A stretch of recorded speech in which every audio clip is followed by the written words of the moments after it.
With a busy diplomatic calendar, the last fortnight has been rife with international summits and bilateral meetings. Here's another look at the recently concluded high-level engagements, along with a fresh perspective of the many momentous decisions and announcements that were made.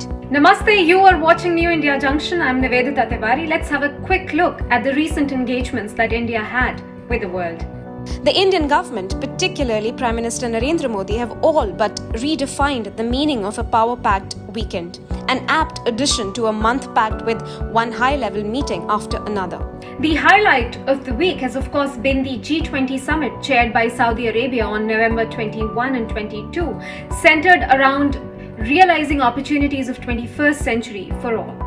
This was the second summit for the international grouping this year, with an extraordinary emergency summit being called in earlier in March in light of the COVID-19 pandemic. The summit, originally planned in Riyadh, the capital of the Kingdom of Saudi Arabia, has been held virtually owing to the spread of the novel coronavirus.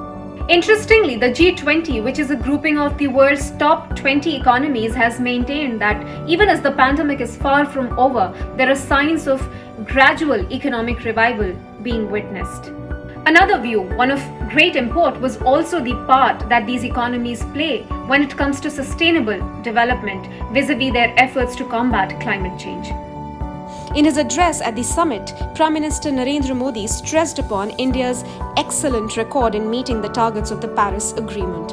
He highlighted Indian efforts towards afforestation, wildlife conservation, carbon emission reduction and production of renewable energy, along with the International Solar Alliance. In the same regard, Prime Minister Narendra Modi also participated in another event on the sidelines of the G20 summit titled Safeguarding the Planet, the Circular Carbon Economy Approach. Another riveting development which highlights India's growing importance in the international decision-making process has been the recognition of its appeals.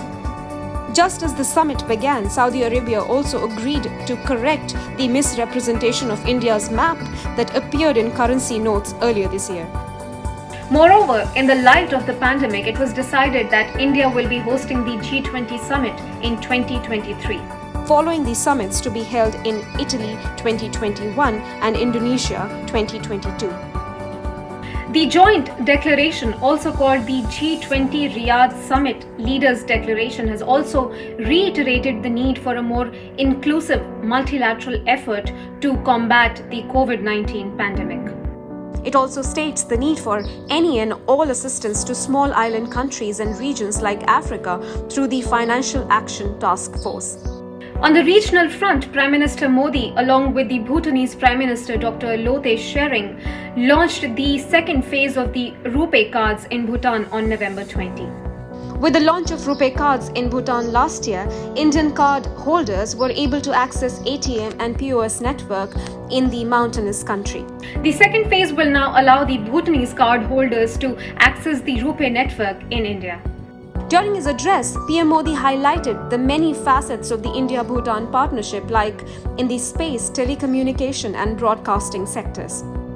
He also welcomed the Indian efforts towards technical development in Bhutan.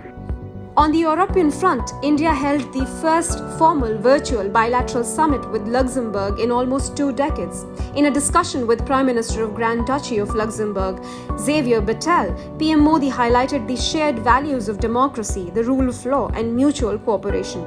PM Modi welcomed Luxembourg's decision to join the International Solar Alliance and invited the country to also join the Coalition for Disaster-Resilient Infrastructure. In his opening statement, Prime Minister Bettel welcomed assistance provided by ISRO, India's space agency, in launching Luxembourg satellites.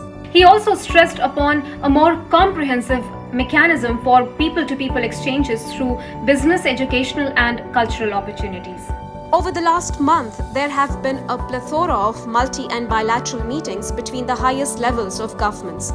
There have been exceptionally difficult, although necessary, decisions that have been taken in some of these engagements. India today is emerging not just as a regional powerhouse, but also a strong and decisive entity when it comes to global governance. However, the distinguishing factor has been India's commitment for collective development of one and all. Prime Minister Narendra Modi's vision of a more comprehensive, inclusive and reformed multilateral order is undoubtedly what is required to create a better, healthier and cooperative post-COVID world order. Another facet which has played a pivotal role in India's recent foreign policy endeavors, especially in the South and Southeast Asian regions, has been the appeal for a more inclusive Indo-Pacific. India's decision to participate as an observer at the RCEP has merited a mixed response. However, our call for cooperation in the Indo-Pacific has been welcomed by almost all stakeholders. On the Asian front, a recent address by the External Affairs Minister Dr. S. Jaishankar at the Global Town Hall, a platform for leading minds across the world to discuss the state of play in the COVID-19 world, summed up India's view.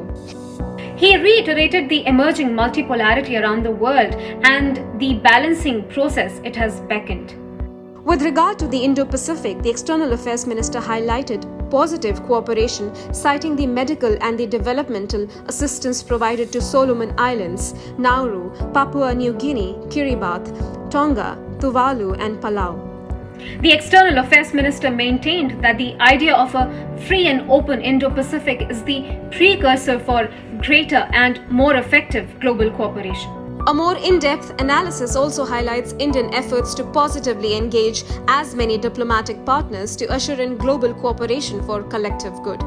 The foreign policy approach, be it through multi-continental groupings like G20, Quad and BRICS, or regional forums like ASEAN, BIMSTEC and East Asia Summit, is inspiring for many developing nations. And unconditional support to combat the pandemic, coupled with dedicated efforts to ramp up domestic capabilities even in these trying times, has set a futuristic and sound precedent. As nations are dedicated towards helping up their economies and anxiously awaiting the dispersal of a COVID-19 vaccine, the India way promises a better future given the trauma of a global pandemic. Vasudhaiv Kutumbakam is no more a literary Indian idea. It is now poised to become a global reality. Don't forget to follow New India Junction for more insights into India's culture, policies and emerging trends. Until next time, Namaste.